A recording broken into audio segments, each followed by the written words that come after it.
Hello there, les fans de Dread sur le tape. Merci d'être de retour au rendez-vous à chaque semaine. Miss you. 3, 4. Where are you? Alors, comment allez-vous aujourd'hui? Piercing dans la lèvre, petite tuque et surtout, nipples bien hard. C'est ça qui arrive quand t'écris pas les intros. Freestyle. Alors, j'espère que vous allez bien tout le monde. J'étais au Centre Bell hier soir au moment d'enregistrer ceci. Parce que je vous rappelle que les épisodes sont 2 semaines d'avance sur le Patreon, patreon.com. Vous voulez avoir les épisodes avant tout le monde et encourager Dread sur le tape, patreon.com/Dread sur le tape. Parenthèse fermée. J'étais au Centre Bell hier soir avec mon daddy. Et 2 games en 2 semaines. Et je suis très chanceux après la game d'ouverture en diablé contre les Maple Leafs et Nick Aubé-Kubel. Hier, c'était contre Crosby, qui a été, ma foi, assez discret en raison d'un certain Caden Gooley. Et c'est le fun, j'étais dans les rouges juste avant la game, voir les warm-up. Et c'est très émouvant, hein, avec les jeunes sur le bord de la bande qui ont préparé des pancartes depuis qu'ils ont vu que sur des vidéos Instagram que ça marche à tout coup pour avoir une rondelle ou quelque chose. Donc, il y avait une ambiance, c'était le fun. Il y a même un monsieur qui était là avec son fils qui a amené son fils pour sa première game pour sa fête. Il était parti de Québec. Il était allé chercher son gars à l'école. Son petit gars le savait pas. Le petit avec le chandail de Crosby. Le père avec le chandail de Lemieux. Ah, si c'est pas ça. La transmission du savoir à travers les générations. C'était très touchant.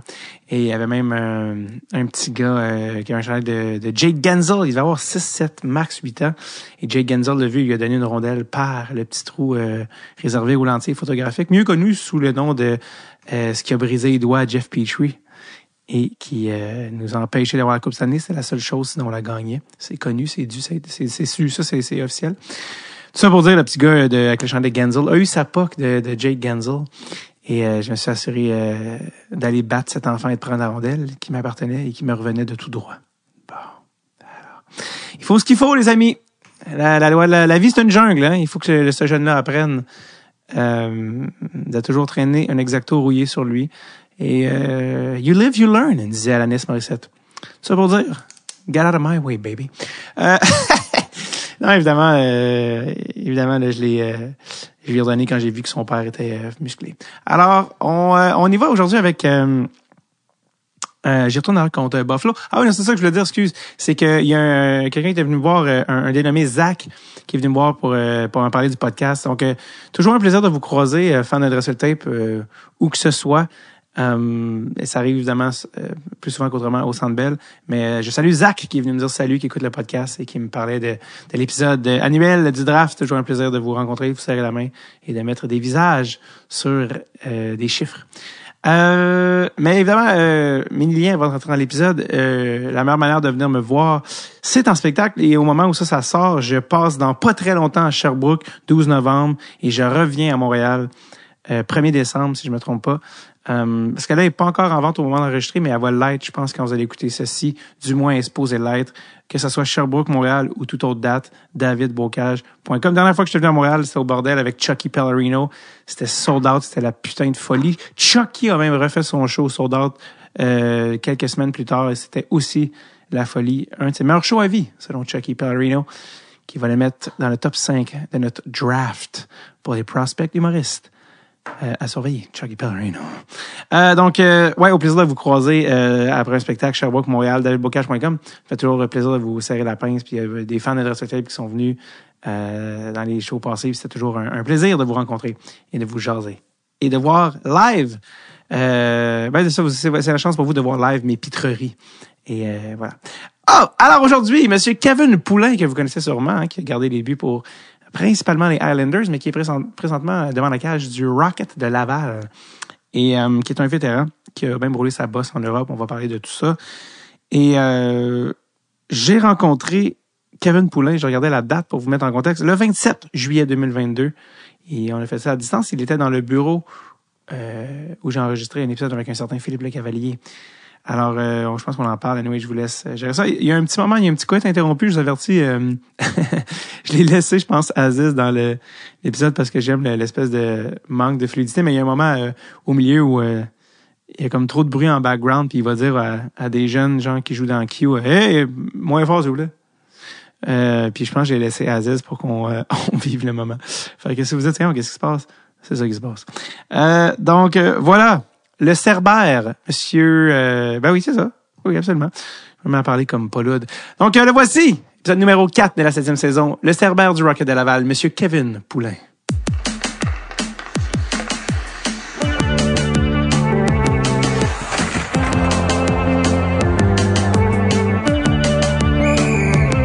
Drette sur le tape. Avec David Bocage. Good. Bon, ça marche. Kev Poulain. Ça va? Très bien, toi. Là, les gens, ils voient pas en ce moment, mais t'es dans le bureau de... est-ce que c'est ton agent? Oui. Philippe Le Cavalier.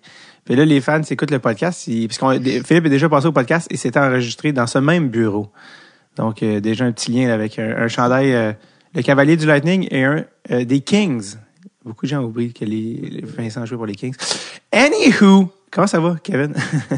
Ça va bien, ça va bien. Ça va être rendu le bureau officiel de Drette sur la palette pour... oui, c'est ça, Drette sur le tape, ça serait malade. Je me souviens encore quand j'étais allé, Jean-Vincent D'Anfous qui s'entraînait dans le gym, ça m'avait marqué, ça. Il est juste là, il s'entraîne encore. Ouais. Est-ce que c'est le genre d'affaire, parce que tu sais, c'est comme un genre de quartier général, là, vous, des joueurs, que, tu sais, il y a comme une patinoire là-bas, puis tout ça. Est-ce que toi, c'est comme... C'est-tu cool, ça, comme joueur qui est dans cette agence-là, d'avoir tout accès à ces affaires-là? Oui, c'est vraiment, c'est super le fun parce que tu viens ici, tu peux t'entraîner, on a une chambre de joueurs juste avec nous, on peut laisser notre équipement ici, on peut aller sur la glace dans le gym, on peut venir en haut ici, il y a des bureaux, il y a un restaurant aussi à côté, fait que ça facilite beaucoup de choses. C'est-tu comme la fameuse ligue, là, qu'il y a des gars d'été, là, qui a des highlights sur Instagram, ça se peut-tu que c'est là, genre? Oui. Ça, c'est du 3 contre 3 sur les petites places. Ouais. Une couple de gars qui embarquent là-dedans. Je pense que c'est les mardis ou jeudi. Je suis pas sûr, mais non, c'est pour nous tenir en forme l'été un peu. Tu joues-tu là-dedans, toi? Non, moi, j'ai pas encore retourné sur la glace. Fait que, des fois, je vais remplacer quand ils ont besoin, mais je prends mon temps là, pour retourner sur la glace cet été. T'es encore en congé, c'est ça que tu veux dire? Je m'entraîne dans le gym. Okay. J'ai recommencé le gym, mais sur la glace, j'ai pas encore embarqué. C'est-tu comme une question de santé mentale, d'être comme, hey, faut que j'arrête un minimum par année pour comme avoir du fun le reste de l'année? Vu qu'on a tellement été loin en playoff avec Laval cette année, que tu sais, on joue au hockey encore au mois de juin, fait je me dis, il me faut un moment là, de juste plus aller sur la glace. Ouais.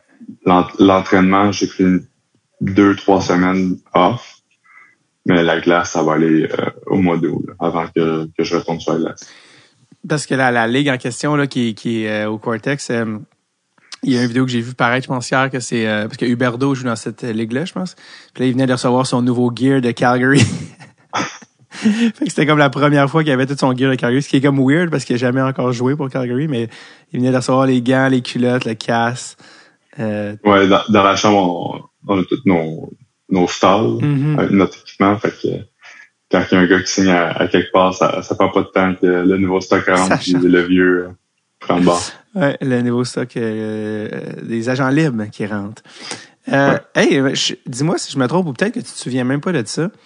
Je pense que là, c'est la première fois que tu viens au podcast, mais je pense qu'on a eu un premier rendez-vous manqué il y a une couple d'années. Ça se peut-tu? Tu te souviens-tu de ça? On avait-tu pris rendez-vous? On avait parlé finalement. Je pense qu'on avait... Écoute, là, ça fait vraiment, vraiment plusieurs années, fait que je me trompe vraiment peut-être, mais nous, dans le fond, on enregistre la saison régulière, mais on faisait à l'époque, on a fait plusieurs fois des épisodes devant public au Zoo Fest. On avait fait ça plusieurs années. On a fait comme 2 par année. Antoine Roussel était... Oui. Ça te dit quoi? Ah oui. Puis je pouvais pas y aller, fait que je t'avais envoyé Nicolas Réopel ou Yann Sauvé. Yann Sauvé, je pense. C'est possible? Ouais. Tu m'avais demandé si j'avais quelqu'un qui pouvait me remplacer, puisque j'ai aucune idée c'était quoi la cause que je pouvais pas y aller, la raison. Mais non, ça, je t'avais envoyé quelqu'un d'autre. Ouais, je sais. Je me souviens que c'était comme... T'as été vraiment smart parce que ça, les enregistrements en public, c'est quand même du trouble, entre guillemets, dans le sens que comme une fois que la personne est bookée, si elle choke, t'es comme, les billets sont vendus, genre, qu'est-ce qu'on fait? Puis là, j'avais dit, tu peux te demander quelqu'un, puis t'avais envoyé, je pense, Yann Sauvé. Puis c'était super, là. Je pense qu'Yann était venu avec sa blonde. Si je me trompe pas, je pense que c'était Yann. Il était venu avec sa blonde. Il nous a raconté toutes ses péripéties, puis tout ça. Puis on avait pris une bière après, puis c'était super. Mais tu sais, c'était 2 enfants aussi, là. Fait que ça se peut des fois qu'il arrive des choses, là, dernière minute avec des enfants qui étaient comme, je peux plus. Fait que ça, c'est normal. Fait que, mais bref, tout ça pour dire, te revoilà comme 4 ans plus tard. Voilà. 3 ans plus tard, avec encore plus de choses à ta feuille de route, disons. L'histoire, Oui, mais hein. Premièrement, je pense qu'on s'est vu l'année passée à la classique KR, à Kevin Raphaël, pour les shootouts un peu funky. Tu m'avais laissé l'eau du filet, pas de danger que je réussisse mon tir. J'étais sacré ça dans le plastron comme un pauvre. Tu retournes-tu cette année? Oui, le 6 août. Ouais, exact. C'est ça, exactement. J'en viens à me demander, dans les posts, j'ai pas encore vu ma photo passer, j'en viens à me demander si Kev a oublié qu'il m'avait invité. Mais je pense pas, je pense que c'est juste... Ça n'a pas été confirmé encore, c'est pour ça. Ouais, c'est ça. Unofficiellement, oui, mais je pense que je suis pas assez big pour qu'il me poste, tu sais, puis que ça attire du monde, tu sais. Tout le monde fait comme whatever. Mais recommençons dès le début. Toi, t'es un gars qui a commencé... vraiment, tu viens de quel endroit, toi? Montréal. Ah ouais, l'île de Montréal. L'île de Montréal, j'ai... Rosemont Plateau, quand j'étais, mettons, au primaire. Mais non! J'ai même commencé à... Ouais, vraiment, là, je me souviens, j'ai joué pour CGL dans le temps. Mais non! Là, OK, attends. bien longtemps. OK, time out. Time the fuck out. Parce que moi, je pense que c'est la première fois que je reçois un fellow Rosemontier. Oui, ça se dit pas. Mais au podcast, moi, ma sœur jouait pour CGL. Moi, j'ai joué à CDJR. Donc, c'était tout... je savais pas, on vient carrément du même quartier, là. Fait que t'as joué pour CGL. Oui, CGL. Dans le temps, j'étais défenseur. Wow! Au Comité des jeunes de la Louisiane. À Étienne Desmarteaux, probablement. Oui, Étienne Desmarteaux. Père Marquette Maison. Père Marquette, c'est l'aréna de l'enfance. Mais oui, donc toi, t'étais défenseur. C'est à quel moment t'as fait le switch? Je te dirais, j'avais 10 ans environ. 2e année à temps.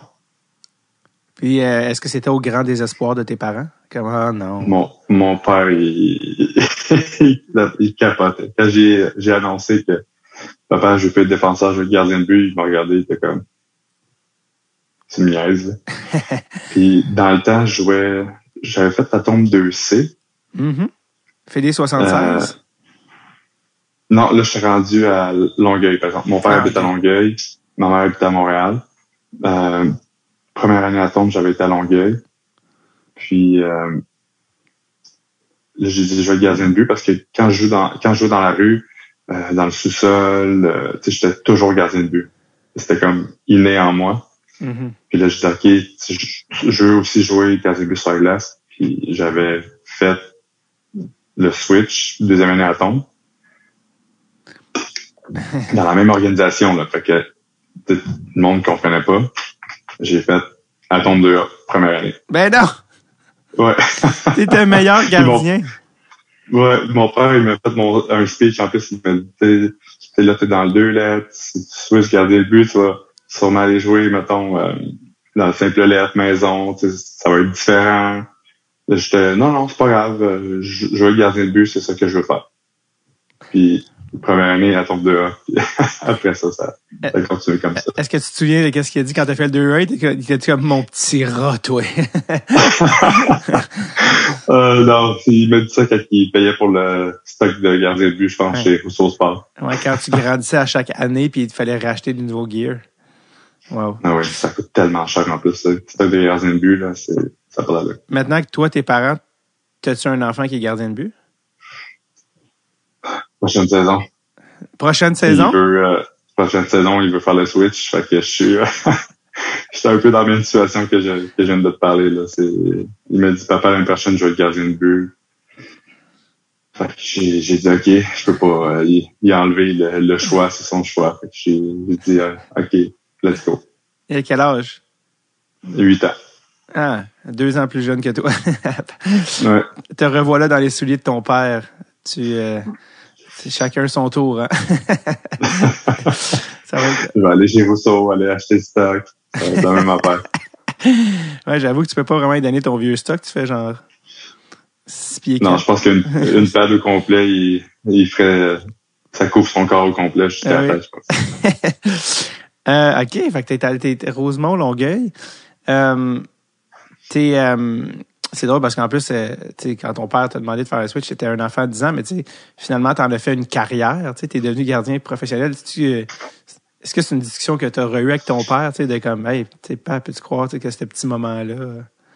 Mon père, il aime ça, raconter l'histoire maintenant là, à ses amis ou à du monde qu'il rencontre. Là, que c'est ça, là, qu'au début, il était pas sûr, puis mais après ça, il était super content. Il a vu ce que ça donnait. Ouais. Pour moi, j'ai pas fait le switch pour jouer dans la Ligue nationale. C'était vraiment inné en moi d'être gardien de but. C'était une passion, là, plus que joueur. J'étais défenseur. Mais même défenseur, je pense que j'avais 8-9 ans, puis je bloquais des shots, puis c'est ça. Ça avait pas rapport à la stage-là. Mais souvent, ce qui arrive, c'est que quand tu vas prendre ta retraite de jouer gardien, ton corps va être brisé, tes genoux et tes hanches vont dire « nous, on va y aller », et là, tu vas revenir défenseur. Oh oui, soit ça ou coach, un des deux. Voilà, mais les pads ont apparemment que quand tu regardes marcher Martin Brodeur puis Patrick Roy, t'es comme « mon Dieu, mais dans quel grave accident ont-ils été impliqués? » Mais c'est juste qu'ils ont été up and down pendant 25. 200 papillons par jour pendant... T'as-tu été opéré, toi, au genou ou aux hanches à un moment ou à un autre? J'ai eu une opération au genou. Ah. Première année pro. Donc, relativement chanceux, on touche du bois. T'as été bien... Ouais, j'ai eu d'autres blessures, mais... okay. Laine? Tendon d'Achille. Oh, OK. J'ai déchiré le tendon d'Achille, là... 2019 ou 2019. Fait que ça a été long à revenir de cette blessure-là. Ouais, c'est long, ça. Ouais, vraiment. Puis d'autres blessures, là, l'épaule, l'autre genou, mais pas de chirurgie. Sinon, c'est ça, des petits bobos ici et là. Tu disais, j'avais 10 ans, j'ai juste joué le gardien, mais c'est à quel moment que tu as su que tu pouvais peut-être jouer dans la Ligue nationale? Junior. Victo? Victoriaville, les Tigres de Victoriaville, oui. Victo Power. Comment ça s'est passé à Victo? Parce que vous aviez, il y a une des années, là, entre 2008 et 2011, là, je me souviens plus exactement à laquelle vous aviez le gros club. On avait un très bon club. On n'était pas favoris, mais on a quand même été loin. On était juste, ça, je pense que c'est 2011 que tu parles, mais moi, j'ai fini 2010, puis ça, c'était la première année en 10 ans que Victo gagnait une série en playoff. Ouais, ça faisait très longtemps qu'il n'avait pas gagné. Puis on s'avait rendu en finale d'association. Ah, OK. Parce que quelqu'un m'a dit qu'il y a une des années que tu étais à Victo, que vous étiez vous étiez arrivé en série, le upper seed contre le plus bas, puis vous étiez très cocky, que vous étiez fait battre en première ronde. Ça se peut-tu, ça? C'était-tu une des années? Non, ça, c'est l'année d'après. C'est mon année. Quand moi, j'étais parti, Dano est encore là. Une couple d'autres gars aussi, mais non, moi, ma dernière série, ça a bien été, puis après ça, j'étais parti professionnel. Ah, voilà. T'as été repêché en quelle ronde? 5e ronde. Par les Islanders de New York. Yes. T'as eu la chance de jouer avec plein de gars avec les Islanders, vraiment des old-timers, des Doug Weight. Ouais, Doug Weight. Première année pro, c'était mon capitaine. Comment ça se passait avec Doug? Raconte-moi un peu le personnage. Un gold school, vraiment. T'étais super fin. Dans ce temps-là, il y avait des problèmes de dos, fait qu'il jouait plus, mais il était quand même dans l'environnement de l'équipe. Fait que je me souviens qu'il nous amenait souper des fois quand on était sur la route. Puis un très bon leader, tellement d'expérience dans la ligue aussi. Puis non, j'ai bien adoré. Puis je pense 2 ou 3 ans plus tard, c'était mon coach avec les Islanders. Ouais, puis comment se fait la transition? C'est un assistant coach. Fait okay. Je pense que ça s'est bien fait parce que un assistant coach, c'est plus friendly, c'est plus proche des joueurs, d'après Ouais. moi, que, mettons, un head coach qui va plus être dans sa bulle, puis il prend ses décisions, puis les assistants sont plus là pour entourer les gars. Ouais. Fait que, tu sais, puis c'était, comme j'ai dit, c'est un gars qui a joué dans les nationale pendant plein d'années. Fait il y avait vraiment le respect de tous les joueurs. Là. T'étais là pour les débuts de John Tavares? Lui avait commencé 1 an avant moi. Un an avant toi, OK. Parce que Bruno Gervais nous avait raconté le Rookies Party, là, puis qu'il avait fait arrêter par la police. T'avais-tu comme... Ouais, j'étais là, ça. T'étais là pour ça? Ouais, on était à New York. Lui, il avait pas 21, je pense qu'il avait 20 ans. Ah oui, c'est ça. Puis il avait fait débarquer la police pour le faire arrêter. J'ai un souvenir, là, comme si c'était hier, là, dans ma tête. Là. Je me souviens encore de sa face, là, elle était priceless. Là. La panique qu'il y a eu, là. Lui, dans sa tête, ma carrière est finie, je viens de me faire arrêter. Il fait juste crier « Jerv! Jerv! Jerv! » Pendant que lui, il l'avait laissé avec un drink sur le trottoir, ce qui est illégal, tu sais. Ouais. J'aime bien ça. Ouais, mais surtout, je voulais que tu me parles parce que toi, t'es gardien en plus, puis que t'as connu la fin de l'époque Rick DiPietro. Parle-moi de Rick DiPietro, là. Je veux tout savoir. Rick, dans le fond, j'ai rencontré quand moi j'avais 18 ans. Lui, il était déjà dans la ligue. Puis je me souviens plus s'il venait juste de se blesser. Mais j'ai vu ce gars-là dans le gym, puis c'était un monstre. C'est comme un gars vraiment en shape. Il s'entraînait, tu voyais qu'il était fort. Mais par la suite, il y a eu ces problèmes là, de genoux, de hanches. Il était plus vraiment capable de jouer. Là. Puis mentalement, je pense que ça l'a affecté aussi beaucoup. Fait que, gardien de but, c'est très mental. Quand ton mental n'est pas là, tu te blesses souvent.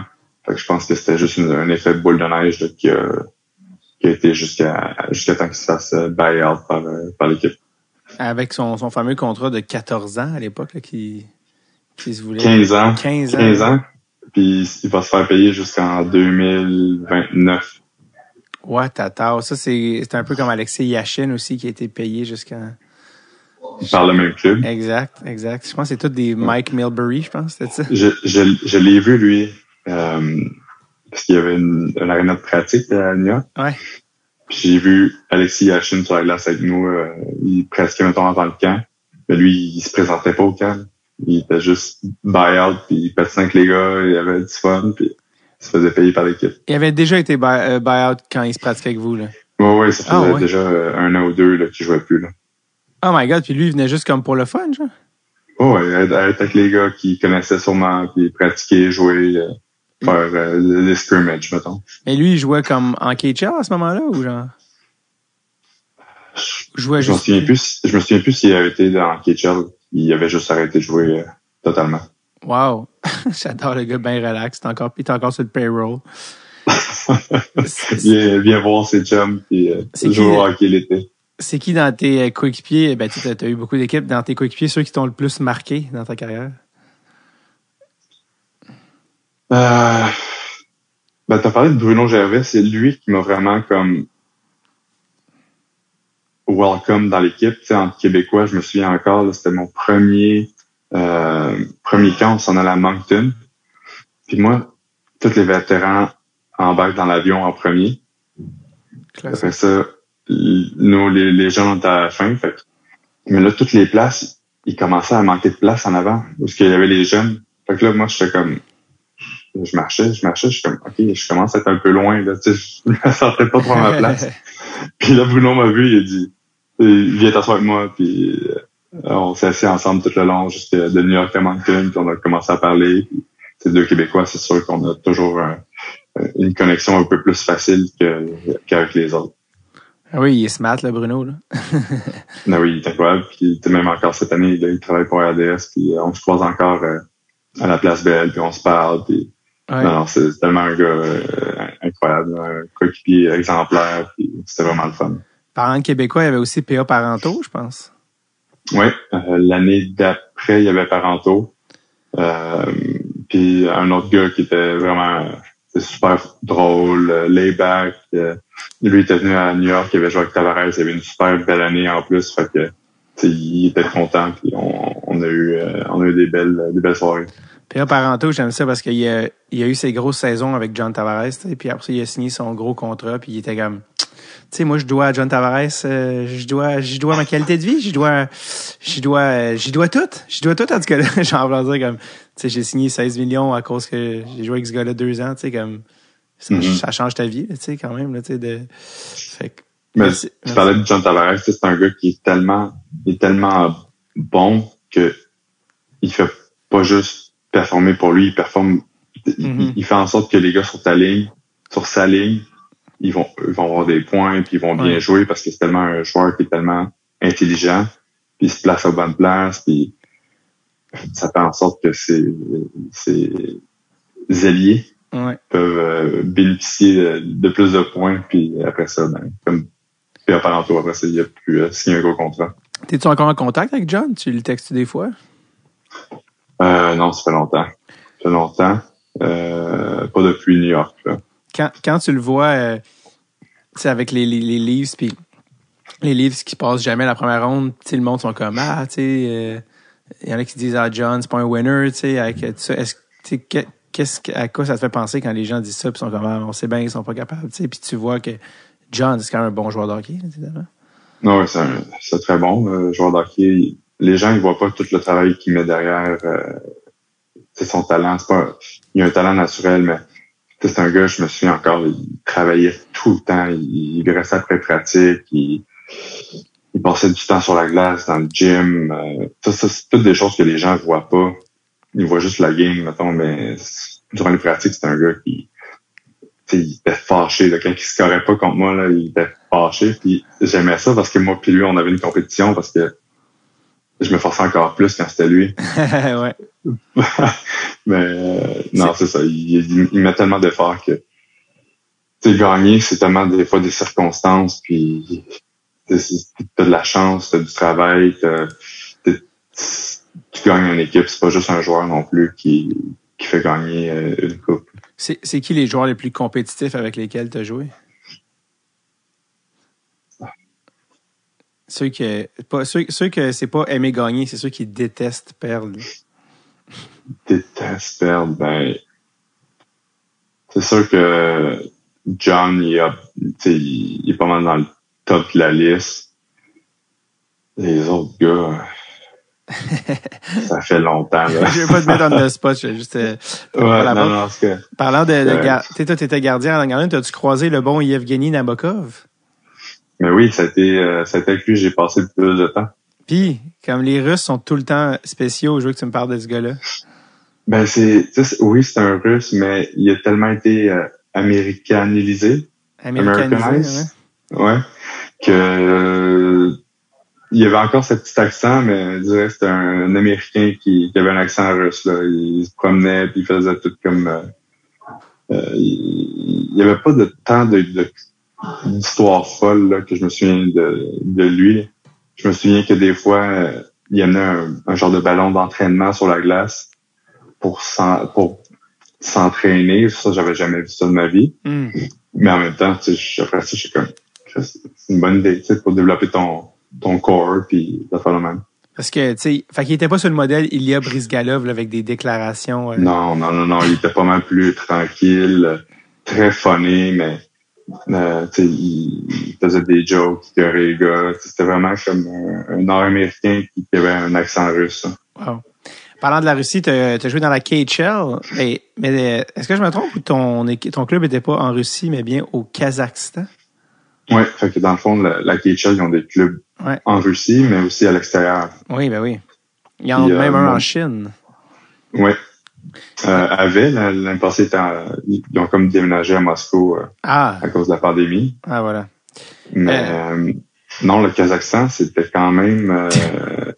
quand j'ai signé là-bas, j'avais aucune attente, là, à part peut-être le classique Borat. Là. Ouais. Mais c'est tellement pas comme ça là-bas. Là. J'ai quand même eu du fun. C'était une belle ville. C'est une ville qui est quand même assez nouvelle. Là. V'là 20 ans, il n'y avait rien. C'est quoi le nom de la ville? Ben, là, ils ont changé de nom, mais dans le temps, c'était Astana. OK. Puis là, je pense que c'est Nur-Sultan. OK. Ouais. Puis c'est comme un mélange asiatique et russe. Mettons, là, les gens, là, la culture, ils parlent russe, mais ils ont pas l'air des Russes. Wow. Puis, ça fait du sens. Ouais, non, je comprends, mais il y a beaucoup de pays dans ce coin-là. Tu sais, je sais que la Mongolie aussi a beaucoup comme des influences de l'un ou l'autre. Mais fait que est-ce que c'était aussi sketch ou aussi terrible que ce que tu t'attendais finalement là? Non, mais c'était vraiment mieux. Okay. Comme j'ai dit, toute la ville était nouvelle. Les édifices étaient super beaux. Quand tu vas voir sur Google, t'as des édifices un peu bizarres, mettons, que tu verrais pas ici, mais que c'était comme presque de l'art. On avait des très bons restaurants. Puis il y avait au moins un serveur par restaurant qui parlait anglais, mettons. Fait que ouais, c'est ça. Ish. Ouais, des fois c'était Google Translate ou j'avais un chauffeur là-bas qui nous aidait des fois pour traduire des choses. Est-ce que l'avion était aussi sketch que ce qu'on compte là, tu sais, avec du duct tape ses ailes puis que Non, on avait quand même une nouvelle avion, je pense qu'elle avait 5 ans. Okay. Super bel avion, on avait notre propre avion à nous. Je me suis jamais pas senti safe, à part peut-être une fois, mais c'est parce que dans le fond, notre avion, à cause des assurances ou en tout cas, je sais pas, pouvait pas dépasser la Biélorussie. Fait qu'on avait atterri à Minsk. Ouais. On avait changé d'avion. Une vieille avion là, russe que tu rentres, mettons, en arrière, là, que le cul de l'avion, il descend. Ouais. Tu rentres là-dedans, ça sentait la cigarette, ça shakeait. Là, j'étais comme... C'était un vol de, je pense, 1h30, 2 heures, puis j'étais comme... J'en reviens pas que je suis là-dedans en ce moment. Puis je suis pas quelqu'un de nerveux en avion, là, mais ce voyage-là, j'ai comme... retenu mon souffle, ouais, c'est ça. Ouais. C'est qui avait compté? C'était Kevin Weeks? En tout cas, un goaler en Russie qui cachait il se faisait payer puis il cachait l'argent dans des sacs dans ses pads. Ouais, il y a eu des histoires que les gars se faisaient payer, mais à la place de le laisser dans le locker room pour pas se faire voler, ils l'amenaient sur la glace avec eux. Ouais. Mais moi, non, ça a super bien été. C'était des transferts directement dans mon compte de banque que j'avais là-bas. Puis après ça, j'ai tout transféré ici à la fin de l'année. C'est sûr que, tu sais, des fois, c'était en retard, là. Tu sais, c'est pas comme ici. C'est pas tight, là. C'est le premier. Là-bas, tu sais, c'est le premier, mais là, c'est parce que là, dans le fond, l'équipe la propriétaire, c'est le pays. Dans le fond, c'est le président qui décidait quand il nous payait. Ben là, c'est non mais drôle, le pays, tu sais. Ouais. C'est comme si Justin Trudeau décidait quand tu reçois ton chèque de paye. C'est non mais drôle. Ouais, fait que là, des fois, si le compte il y avait pas assez de fonds, ben, il attendait de nous payer pour payer d'autres choses. Incroyable. Tu as joué avec des revenants, d'ailleurs, Nigel Dawes, Cam Barker, Dustin Boyd. Tu as joué un petit peu en Autriche aussi, avec une ancienne légende des Bulldogs de Hamilton, qui était dans le système du Canadien de Montréal, qui était le meilleur compteur dans la Ligue américaine. Est-ce que tu te souviens, est-ce que tu sais de qui je parle? En Autriche? Ouais, en Autriche, lui, il avait compté un fameux but, genre comme sur son patin, puis là, il a scoré. Ça dit quelque chose? Il a failli être dans l'échange de Kovalev, mais en fait, non, il a été dans l'échange de Kovalev, alors que les Rangers avaient le choix entre lui et Plekanec, puis ils ont pris lui. Finalement, il a eu une toute autre carrière que Plekanec. Mais c'est sûr que c'est pas vrai. Qui, ça? Joseph Balaye. Oh, mon Dieu, oui.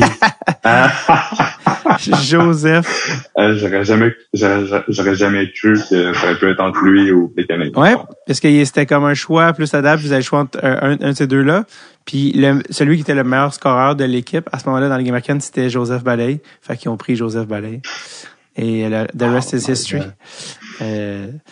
Après ça, tu t'es promené, tu es revenu en Ligue américaine. Tu as même joué pour le Ontario Reign. Et tu as joué avec un gars que Zach Foucalé dit que c'est le tir le plus fort qu'il a eu à affronter dans sa vie. Tu sais de qui je parle? Furk. Oui, Martin Furk. Est-ce que c'est vrai que c'est si pire? Parce qu'il y a comme le... Mais il tire très fort, oui, mais il tire très haut aussi. Fait qu'il très gossant. C'est sûr que, ouais, quand ça passe sur le côté des oreilles, là, c'est un peu moins le fun. En pratique. Mais non, c'est ça, les pratiques, là. Quand tu sors de la pratique, t'as un bleu dans la mitaine, là, c'est parce que c'est ça, il y a un très bon lancer. C'est lui qui a le record là, du lancer le plus fort dans la Ligue américaine. Puis même c'était peut-être plus fort même que la Ligue nationale, si je ne me trompe pas. Tu as joué en DAL avec un gars qui est un running gag aussi au podcast, c'est James Shepard. Tu as joué avec James Shepard. James Shepard, un ancien first rounder. Tu as joué en Suède. Francis Perron est venu au podcast. Frank Perron est venu. Il y a quelques saisons. Puis t'as même, c'est-tu moi ou l'autre goaler, c'est un certain Connor Ingram? Oui. Moi, dans le fond, c'est ça. On parlait de blessure tantôt, là. En Suède, je me suis fracturé le doigt, séparé l'épaule, une entorse à la cheville. Fait que, durant une de ces blessures-là, ils ont été chercher Ingram pendant le temps que moi, je pouvais plus jouer. Fait que là, lui, il est venu pendant un mois et demi pour me remplacer. Mm-hmm. Excuse, juste avant de continuer, la porte du bureau, est-tu ouverte ou fermée? Elle est fermée. OK, cool, génial. Des fois, j'entendais de la vaisselle. Je commence si la porte est ouverte, je vais te demander de la fermer, mais pas de stress. Une affaire, évidemment, que je voulais te parler, qui est comme vraiment incroyable, c'est que t'es allé aux Olympiques, bâtard. Des fois, j'oublie en plus. C'est ça qui est drôle. T'as une médaille olympique. Mm-hmm. Elle est chez moi, dans son petit coffret. C'est une médaille de bronze, si je me trompe pas. Oui, bronze, voilà. Oui. Parce qu'on a reçu Maxime Lapierre également au podcast, qui était de cette équipe improbable, hein, les Olympiques, les premiers Olympiques sans les NHLers. C'est quand que tu as réalisé que tu avais peut-être une chance de jouer sur l'équipe nationale? Durant l'été avant ça, il avait déjà contacté mon agent. Okay. Parce qu'il y avait des rumeurs que les joueurs de la Ligue nationale y allaient peut-être pas. Puis eux, ils commençaient à faire des tournois comme d'essai. Fait que j'avais été en Russie faire un tournoi. Puis Sochi puis à Saint-Pétersbourg, 2 tournois. Après ça, j'étais revenu ici, puis j'étais parti pour ma saison par après en Europe. Je pense que le dernier tournoi que j'ai fait, c'est la Spengler Cup. Au mois de décembre. Puis ça avait super bien été. Puis dans le fond, après ça, ils ont annoncé l'équipe. Puis je savais que j'avais des bonnes chances de faire l'équipe. Parce que t'as pas juste fait l'équipe, t'as gaulé la majorité des games. Là, c'était entre toi et Ben Scrivens. Oui. Un autre. Ben Scrivens, un autre qui a eu du millage aussi. Ouais, mais lui, dans le fond, c'était le premier gardien de but pour commencer. Ouais. Fait qu'il a commencé le tournoi. On a eu le round robin. Et moi, j'ai joué une partie contre la Corée. On a gagné 2-0. 2-0 seulement? Ouais, mais c'est ça. Moi aussi, je me disais ça en tant que gardien de but. J'étais là, voyons les boys. Comment? J'ai besoin. C'était 1-0 longtemps en plus, jusqu'en 3e, je pense. Fait que c'est comme OK, c'est parce que vous me donnez pas trop de slack là. Un petit coussin. Un petit coussin. Puis par la suite, on a commencé les quarts de finale. Puis on jouait contre la Finlande. Puis Ben, il s'est blessé durant la deuxième période. Début de deuxième. Puis là, t'étais up. Puis là, après ça, moi, j'étais sur le banc. Puis après ça, t'enlèves ta casquette, tu mets ton casque. Est-ce que quand ton goaler se blesse aux Olympiques, toi, t'es excité d'aller dans la game ou t'es stressé? Non, j'étais stressé. Parce que, tu sais, c'est pas un 4-7. Fait que t'as pas un match pour te mettre dedans, là. T'en perds une, c'est fini. T'sais, on l'a vu. T'sais, même nous, on l'a vécu. Mais on a pu quand même se rattraper. Mais on l'a vu aussi dans les derniers Olympiques. Une défaite, puis c'est fini, là. Tu peux plus te rattraper. Fait que ça change la game pas mal. Fait que quand c'est 0-0, début de deuxième, ça fait 45-50 minutes que t'es sur le banc à pas bouger, puis il faut aller performer. C'est un petit stress. Puis t'as gaulé jusqu'à la fin du tournoi? Oui, après ça, on a jusqu'à la médaille de bronze. Raconte-moi surtout l'expérience olympique. Tu sais, vous habitez sur le village, il y a les autres athlètes, il y a la bouffe, vous avez le gear du Canada. Raconte-moi, c'est comment l'expérience olympique que la plupart des communs des mortels vivront jamais. Là. Ouais. Ben, c'est en tant que joueur, quand tu joues pour la discipline hockey, là, c'est du début à la fin. Ah ouais. Fait que Contrairement. t'as pas beaucoup de temps de faire d'autres choses. J'ai été voir le hockey féminin 2 fois. J'ai vu ma famille un petit peu parce qu'on a genre une maison Canada. Là. Et chaque pays a genre une maison à l'extérieur que tu peux aller voir. Puis il y avait de la poutine, puis d'affaires de même. Puis tu peux voir les autres disciplines. Mais moi je connais bien Michael Kingsbury. Je m'entraînais avec oui. dans le temps. Fait que lui, après une semaine, il avait fini. Fait après ça, lui, il se promenait, puis il voyait d'autres disciplines. Il pouvait un petit peu plus en profiter que nous. C'est que nous, on a des pratiques, des games, puis après ça, nos games étaient à 9h15 le soir. Fait que le lendemain matin, tu dors, tu te lèves, il est 11h, tu as une pratique l'après-midi, t'es brûlé. Fait que, mais c'était le fun d'être là, parce qu'on dans le fond, où ce que l'équipe canadienne, on était tous dans le même building, puis on avait un lounge qu'on allait là tout le temps pour écouter puis encourager les patineurs, les skieurs, toutes les autres disciplines. Fait que c'était le fun parce que, mettons, patin de vitesse, je connais pas ça. Ouais. Fait que des fois, il recommençait la course, puis là, j'étais comme, pourquoi qu'il recommence? Il a tombé, c'est sa faute. Non, mais là, vu que c'est le premier virage, il recommence, puis si c'est après tant de mètres ou de tours, il recommence plus. Fait que il y a eu l'interaction avec d'autres athlètes qui a été le fun aussi là-dedans. Oui, c'est quoi ton plus beau souvenir, toi, de toute ton expérience olympique? C'était vraiment gagner la médaille, là. Quand on a gagné la médaille, ouais, exact. L'extase, là, c'était parce qu'on venait juste de perdre. Fait que, tu sais, je me suis senti, je pense, le plus bas dans ma carrière, tellement de déception d'avoir perdu en demi-finale. Après ça, de gagner une médaille de bronze, c'était comme incroyable. Fait que, j'étais vraiment une des pires émotions presque, là, puis l'extase, puis j'étais tellement content. Ma famille était là, mon père était là. Je me souviens d'avoir gagné, puis j'ai été voir mon père pour lui donner la main, mettons, puis ça, c'est un souvenir que je vais toujours me souvenir. T'sais, c'était toute une équipe un peu de miscast, d'anciens NHLers, tu sais, Maxime Noreau qui est venu au podcast, Derek Roy, René Bourque, Wojtek Walski, Gilbert Brûlé, Andrew Ebbett, Chris Kelly, Marc-André Gragnani, Christian Thomas, Mason Raymond, tous des noms qui... Klinkhammer, tout ça, Max Lapierre, il y en a plusieurs, tu sais, Lyndon V. C'est qui, toi, les gars là-dedans, que tu as découvert, que tu fais, wow, OK, c'est quand même, genre, ça a été qui ton coup de cœur ou tes coups de cœur de comme, wow, c'est un tabarnouche de joueur de hockey, ce gars-là, puis il est sous-estimé, tu sais, qui que tu as découvert dans le tournoi, qui t'a surpris, qui t'a impressionné? Je dirais qu'il y en a 2, Klinkhammer. Ouais, je le connaissais aucunement. Puis je le trouvais très bon, un bon physique, il bougeait bien la rondelle, puis Bourque aussi. René, qui a joué à Montréal. René Bourque, là, je trouvais qu'il était, je sais pas, je pense qu'il était vers la fin de sa carrière, mais il jouait quand même du très bon hockey, là.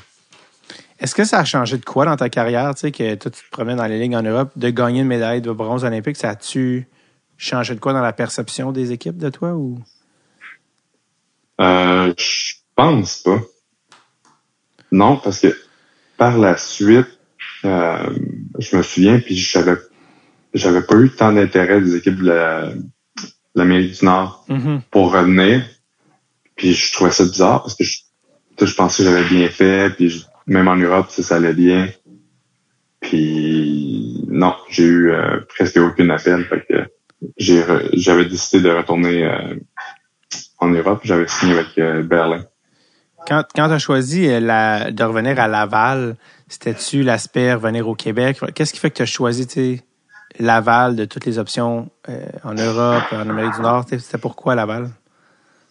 C'est vraiment revenir à la maison. Là, je commence à avoir... j'ai 2 enfants qui commencent à être un petit peu plus vieux. Ouais. Ils ont trippé voyager, mais l'année passée, quand j'étais en Suède, mon plus vieux me dit à un moment donné, papa, c'est quand qu'on retourne à la maison. Je trouvais qu'il commençait à trouver ça long un peu. Il s'ennuyait de ses cousins, il s'ennuyait des grands-parents d'être à la maison. Je pense que c'était vraiment ça qui m'a comme OK, il est temps que je retourne. Puis, Ouais. Laval avait eu un intérêt quand même assez tôt là, de me signer après la saison en Suède. Puis j'ai dit OK, let's go, je retourne à la maison. Quand tu as signé à Laval, il y a eu un passage où tu t'es ramassé dans la East Coast, tu sais. Puis tantôt, tu disais des moments où tu te sens pas top quand tu perds. Quand tu as gagné médaille de bronze olympique, tu as une belle carrière en Europe, tu te ramasses à Laval dans la Ligue américaine, tu es content, tu sais, mais là, tu te ramasses dans East Coast.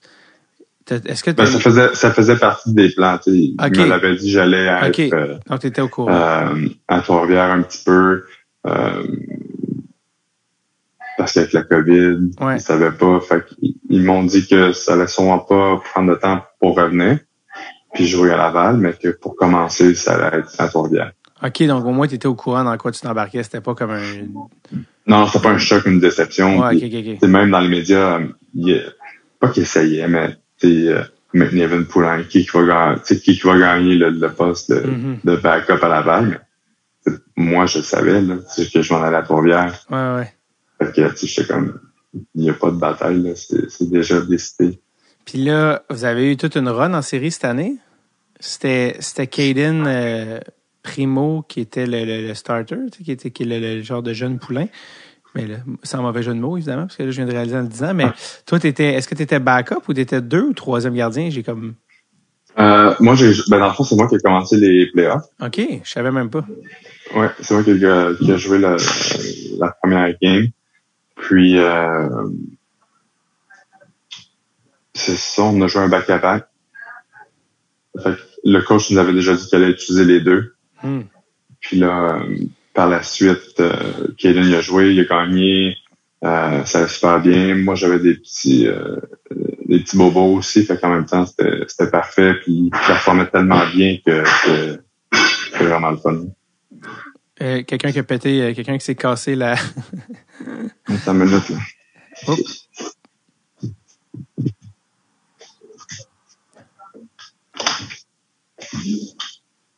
Les boys, pouvez-vous juste un petit peu moins fort? Il y a des jeunes feux en sec. Il y a le vieux chialeux qui sort du bureau. Ça pense parce que c'est à 21 que ça peut venir et casser des assiettes. Hey, on fait un podcast, nous autres. J'ai une médaille olympique. T'as quoi, toi? 3 poils sur le menton. Calme-toi! Un vieux grincheux qui sort. C'est qui est dans la cuisine? C'est tous les petits boys de... C'est des jeunes chiants. Je connais pas leur nom. J'adore ça, ils sont comme... OK, Monsieur Poulain a dit de parler moins fort. Oui, c'est ça. Donc, bref, c'est ça. Fait que c'est comme Caden qui a pris la pole. Mais j'ai-tu manqué un bout? McNiven, il a été échangé, ça se peut-tu? Oui, il a été échangé au mois de janvier. OK, c'est ça. C'est ça. Je me souviens qu'il a été échangé, je me souviens plus à quel moment. Fait que là t'es vraiment resté... t'étais vraiment backup. Là, t'avais pas... t'avais ton... Primo, il était vraiment up and down pas mal. C'est moi qui jouais à Laval. Puis, il y avait une rotation de backup un peu qu'il allait chercher dans East Coast. OK. Puis là, avec cet été, tu as re-signé avec Laval. Ouais. Mais là, l'année passée, c'était un contrat, je sais pas comment on appelle ça, tu sais, comme il y a two-way NHL, il y a two-way AHL, puis des fois, il y a one-way AHL. C'est là, tu savais que tu allais dans East Coast, fait que c'était un two-way d'une certaine manière. Là, le contrat que tu as signé avec Laval. Non, c'était un one-way pareil. Ah, c'est un one-way pareil, mais il t'avait dit. Même si c'est un one-way, ils peuvent quand même t'envoyer à Trois-Rivières, mais c'est plus niveau salarial. Right. Que ça reste le même. Puis là, quand tu viens de re-signer avec Laval cet été, c'est quel genre de contrat? One way avec Laval. One way Ligue américaine. OK. Ouais. Est-ce que toi, tu sais, tu as joué en Europe, sachant que tu signes one way Ligue américaine, tu sais que tu peux pas remonter dans la Ligue nationale, dans le fond, quand tu es one way Ligue américaine, ou tu peux quand même? peut toujours, mais dans le fond, il change son contrat. Durant l'année, ils peuvent dire, OK, Kev, on peut te signer avec un two-way NHL, on cancelle ton ancien contrat, puis on en signe un nouveau. Parce qu'en fait, ma question, c'était, est-ce que pour toi, c'est comme, OK, la Ligue nationale, pour toi, c'est quelque chose sur lequel t'as comme mis une croix ou... J'ai pas mis de croix, mais en signant Laval, c'est vraiment, je m'en vais à Laval, mon focus, c'est sur Laval. Mm-hmm. J'ai eu du fun à Laval, on avait un super bon groupe de gars. On gagnait, on était en play-off, on était loin. Fait, pour moi, je voulais encore revivre ça. Puis l'organisation en prend super soin de nous, le staff on est tellement bien traités aussi. Fait que pour moi, c'était vraiment un no-brainer là, de revenir. Tu veux jouer jusqu'à quelle heure? J'ai 13 combien d'années dans le corps, si c'était juste de toi? Until the wheels come off? Je sais pas. Non, Puis, même cette année, je savais pas si j'allais continuer à jouer au hockey encore. Mm-hmm. Mais j'ai eu une belle opportunité de revenir à Laval, fait que je l'ai pris. Puis, je suis prêt à jouer, mais avec toutes les blessures que j'ai dit, il me reste peut-être une autre année. Peut-être, on va voir. Je vais vraiment année par année maintenant parce que durant l'année, tu sais jamais qu'est-ce qui peut arriver. Une blessure ou quoi que ce soit. Là. Ouais. Quand j'ai tapé ton nom dans YouTube, je me suis dit, YouTube est vraiment mesquin parce que la première fois qu'il sortait, c'était quand t'avais... Je me souviens même pas c'était quand. C'était-tu en pré-saison que David Camp tu t'es fait scorer? C'était quand, ça? Pré-saison. Première game pré-saison. Puis ça, c'était l'année dernière. On est en avantage numérique, puis il fait un genre de forecheck, puis il poke-check, puis ça va dans ton but. Quand t'es au Centre Bell, t'es comme, j'ai une petite game, tu sais, en haut, c'est le fun, ça. Puis que ce genre de but-là arrive. Dis-moi, qu'est-ce qui se passe dans ta tête? À quoi tu penses quand ça arrive, tu sais? Il y a eu beaucoup de choses qui est arrivé, mettons, avant que ça arrive, là. Mais bon, quand ça, c'est arrivé... Ben, qu'est-ce qui est arrivé avant? J'ai comme fait... Ben, c'est parce que, dans le fond, ils ont dégagé le puck s'en venait. Mm-hmm. Lui, il s'en est directement sur moi. Puis j'avais pas d'option, à part Norlander. Ouais. Mais par le temps que j'ai eu la rondelle, il était rendu en arrière du filet. J'ai dit, OK, c'est parce que je peux plus te faire la passe. J'ai essayé de faire un fake, puis juste l'envoyer dans le coin. Mais la puck, elle spinait tellement que ça a pogné le tape. Puis elle est comme partie dans l'autre direction. Pinball. Fait que là, ouais, vraiment. Fait que là, j'ai essayé de le ramener, puis c'est ça qui est arrivé. Puis l'année passée, j'étais en Europe. Les glaces sont plus grandes aussi. Ben, des fois, t'as plus de temps de jouer la rondelle. Fait que ça m'a comme surpris. Puis là, par la suite, je sais comment. Bon. Mais, j'ai dit, bon, OK. Alright. La game pas finie, fait que continue. Puis là, c'est ça. Là, on sait qu'est-ce qui est arrivé par la suite, là, avec les partisans, les genres de huées, là. Tu t'es fait huer? Attends, rappelle-moi ça, j'ai pas Ben oui. Ah, je me souviens pas de ça pour tout. Tu te souviens pas de ça? Non, zéro. Là, tous les moments que je suis à la rondelle après, au Centre Bell, pré-saison, avec le Canadien, un Québécois, qui me faisait huer. J'étais comme, ben voyons donc. J'étais comme... Hein? Oh oui. Max Lapierre, il en a parlé sur son podcast. Je faisais des entrevues après à la radio sur ce sujet-là. Mm-hmm. Écoute, en même temps, c'est pas tout le monde, c'est pas tous les partisans, mais puis je veux pas non plus me baser sur, comme que je disais, mettons, 50 caca qui ont fait ça. Je vais pas mettre tout le monde dans le même bateau. Right. Puis, anyway, après ça, j'ai eu... la fin de la game a super bien été, puis une semaine, 2 semaines plus tard, je pensais plus. Là. Si, comment tu sais ça, est-ce que ça t'a habité, justement, t'as dit 1 semaine, 2 semaines, ça t'a-tu habité longtemps, ça? Comment ça t'a affecté, dans le fond, cette affaire? Pas sur la glace, non, c'est juste parce que j'entendais parler, puis le monde m'en parlait, puis mais sinon, sur la glace, moi, mon erreur était faite. Mm-hmm. J'avais passé à d'autres choses. Tu sais, c'était pré-saison, là. On fait tous des erreurs, c'est juste gardien de but, ça perd encore plus. Ouais. Puis, Non. Cette année, cette année, durant la saison, c'est pas arrivé. Je suis content. Comment la game avait fini? Je me souviens même plus. Contre Toronto. Je pense qu'on avait perdu 3-2, quelque chose de même. Ah, ça tourne pas le couteau dans la plaie du tout, ça, une game d'un but. C'est pas vrai.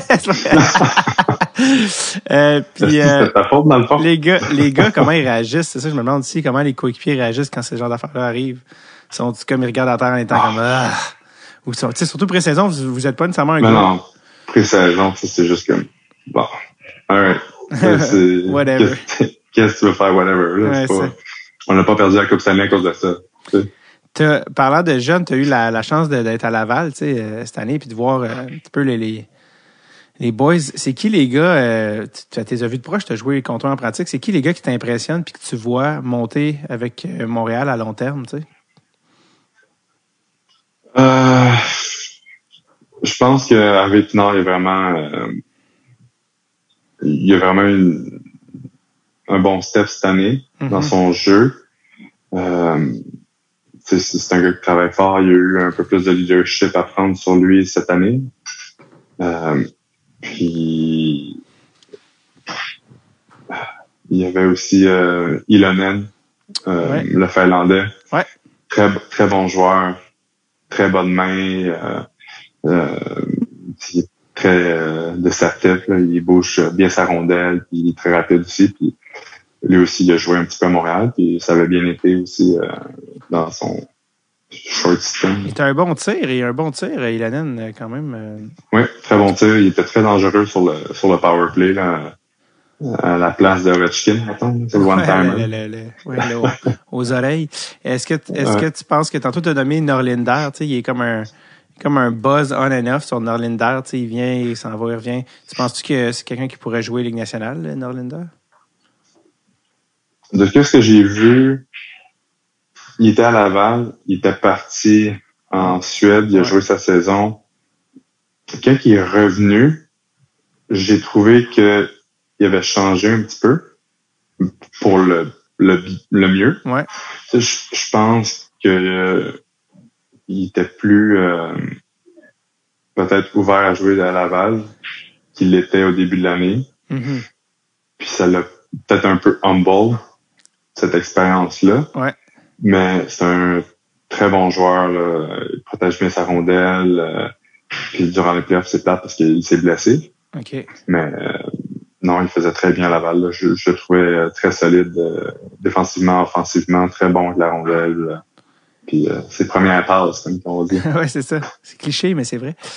Puis finalement, évidemment, je pense que c'était la meilleure personne parce que, tu sais, même si tu joues au hockey, scouter un goaler, c'est comme scouter un autre sport. Là, je veux dire, on connaît pas ça. C'est le sport individuel dans le hockey. You of all people should know que c'est ça. C'est toi-même tes gardiens. Et donc, Caden Primo, tu sais, qui est encore très jeune, il a juste 22, 23, tu sais, c'est très jeune pour un gardien, qui sont rarement NHL avant 26, 27, souvent. C'est quoi ton évaluation de Caden, tu sais, qu'est-ce que tu vois comme potentiel pour lui? Je me suis posé souvent la question, puis, tu sais, qu'est-ce que j'ai vu de Caden cette année? C'est un garçon et gardien de but très sérieux, très dans sa bulle, tu sais, il a une mission, puis c'est jouer dans le national. Mm-hmm. Mais tu sais, sa carrière, quand tu regardes, c'est presque, il y a eu une vraie saison peut-être. Sinon, c'était des saisons COVID. Tu sais, fait, je pense que pas que ça lui a fait mal à son développement, mais je pense qu'il a besoin encore de jouer, tu sais, plus de hockey à Laval, être plus consistant. C'est ça la plus grosse chose qui est dure, c'est la constance en tant que gardien de but. Tu veux pas qu'il joue 2 bons matchs puis une plate. Il faut que t'as pas le droit à l'erreur en tant que gardien de but. Puis je pense que cette année, tu as vu un peu la constance dans son jeu, mais en même temps, il était pogné à Laval, pas pogné, il était à Montréal, il jouait pas, backup, il s'en va à Laval une semaine, il remonte en haut. C'est dur de s'ajuster puis avoir je dirais pas une routine, mais juste à être, tu sais, de performer et être constant quand ta vie est pas constante. Fait que, qu'est-ce que moi je vois pour lui, qu'est-ce qui est le mieux? Jouer une saison au complet à Laval, qui joue plein de games, puis qui se développe encore un petit peu plus. Parce que dans les playoffs, on a vu son potentiel. T'sais, il était toujours à la même place, il était focus, Laval, playoff. Moi, je pense qu'on a besoin de voir ça pendant une saison complète. Pour lui. Parce que c'est important pour sa tête aussi. De savoir qu'il est capable de faire ça. C'est tellement mental, c'est tellement de la confiance, être gardien de but. Est-ce que tu penses qu'avec les séries qu'il vient de connaître, c'est comme un genre de turning point, genre, ou de step dans sa carrière en termes de confiance qui va lui permettre de dire, OK, je suis capable de goaler à ce niveau-là avec une constance. De dominer, pas juste goaler, de dominer. Puis je pense que ça va l'aider pour cet été, puis pour la prochaine saison, avec son mindset. Il faut qu'il garde. Ouais. Super. Avant de te laisser partir, tantôt tu as parlé, je t'ai dit, tu vas-tu revenir défenseur, tu as dit ou coach.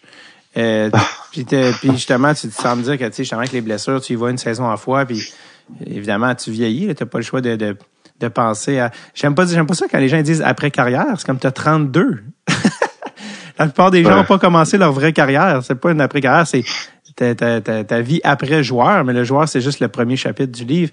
Qu'est-ce qui te réserve la suite? Qu'est-ce que te réserve la suite des choses? Qu'est-ce que tu aimerais faire après avoir été joueur? Pas coach. Coach, c'était plus coacher mes enfants. Ah, voilà. Je parlais, là. Ouais. Ben, ça, c'est le fun. Coach, comme j'ai dit, moi, ma passion, c'était de jouer. T'sais, j'adore le hockey, mais ma passion, c'est jouer au hockey. Fait coach, je penserais pas, mais écoute, je suis pas fermé à aucune option. T'sais, je laisse les portes ouvertes puis on va voir qu'est-ce qui arrive. Mais j'ai regardé peut-être scout, peut-être agent de joueur. J'ai fait mes cours de courtage immobilier cette année. Fait que j'ai fini ça au mois de juillet. Fait que on va voir la suite. Là. J'avais fait ça pour préparer un peu l'après-carrière, comme on dit. Fait que je sais pas encore qu'est-ce que l'avenir me réserve, mais comme j'ai dit, je suis ouvert à je laisse les portes ouvertes puis je vais voir qu'est-ce qui me tombe dans les mains des fois. On sait jamais quand on est trop focus sur quelque chose puis qu'on le dit pas, qu'on est ouvert, ben les gens pensent pas à toi, mais c'est ça. Moi je le dis puis je sais pas combien de temps je vais jouer encore au hockey, je sais pas si ça va être dans quoi je vais faire par après, mais on va voir. T'as-tu déjà vendu des maisons à date? Non, j'ai passé mes cours, mais je peux passer encore l'examen de l'OAC. OK. Ouais. Fait que ça, c'est bientôt, là. Peut-être, est-ce que tu devrais travailler avec Phil Le Cavalier? Parce que les agents, c'est pas juste les contrats, souvent, c'est suivre les joueurs, le développement, les gardiens, ça, c'est déjà, toi, c'est une spécialité que tu as comme connaissance que d'autres agents n'ont pas nécessairement. C'est quelque chose que ça, tu devrais faire, ce genre d'accompagnement-là, si on veut? Peut-être. C'est sûr que, comme j'ai dit, c'est quelque chose qui pourrait m'intéresser. Développement de joueurs, gardien de but, plus précisément peut-être, ou un genre de goalie consultant spécialiste. On va voir. C'est ça. T'as l'air brûlé, j'arrête. Je me sens comme je me sens comme ton orienteur, ton conseiller en orientation. Comme, est-ce que t'aimes, t'es plus sciences humaines, t'es-tu plus? Non, c'est ça. Pour l'instant, je suis vraiment comme focus pour la prochaine saison. Je m'entraîne puis on verra. Ça va être un plaisir d'aller te voir à Laval cette année, Kevin. Question de faire profiter de ton expérience à tous ces jeunes blancs-becs qui, des fois, font du bruit avec de la vaisselle. Ils jouent au pool. On dirait que j'entends jouer au pool. Ouais, ils jouent au pool. J'entends au pool. Ils sont pas très longs parce que les boules tombent à terre. D'aller te voir à Laval, puis on va risquer, c'est de fun parce qu'en plus, tu risques d'avoir des nouveaux coéquipiers en Philippe Méchard, dans le choix de première ronde du Canadien cette année et plusieurs autres. Donc, merci, Kevs. On a peut-être raté notre première shot, mais on a réussi notre deuxième. C'est nous au podcast. Et ça a été un réel plaisir. Merci de l'invitation, c'était très le fun. Bonne saison, Kev, puis va te reposer, là.